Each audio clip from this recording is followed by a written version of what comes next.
I brought with me the Omni, 4,155 pages. And was it produced in the dead of the night, 1:30 in the morning when it was released?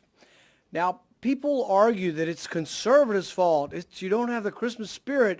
Somehow you're holding up government. Well, whose job is it to produce this? The people in charge of spending, the people in charge of both of the parties. When did they know that this would be necessary?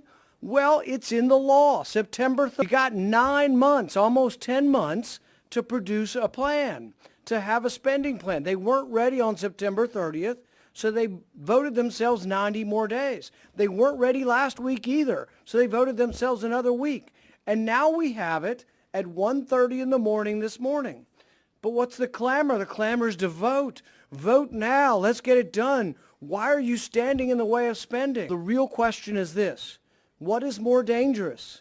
What is more dangerous to the country? $1.1 trillion in new debt, or as Republican leadership likes to say, oh, but it's a win. It's a big win. We're getting $45 billion for the military.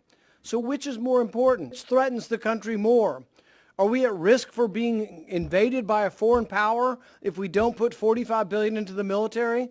Or are we more at risk by adding to a $31 trillion? I think the greatest risk to our national security is our debt. The process stinks. It's an abomination. It's a no good, rotten way to run your government. $6 trillion entity, and they want 24 hours to process this, and then they want to go forward. I will be demanding 2 amendments. One, that this goes against the budget rules. The PAYGO rules say you can't do this. You can't have all this new spending unless it's offset. We will also be demanding that the PAYGO rules are increased. Instead of taking 60 votes to evade the rules, we're going to ask that it be a 2/3 vote to evade the rules. The American people don't want this. They're sick and tired of it. They're paying for it through the nose with inflation. Adding $1 trillion to the deficit will simply fuel the fires that are consuming our wages and consuming our retirement plans. It's a terrible system. Someone needs to stand up. We're standing up, and we're going to say no.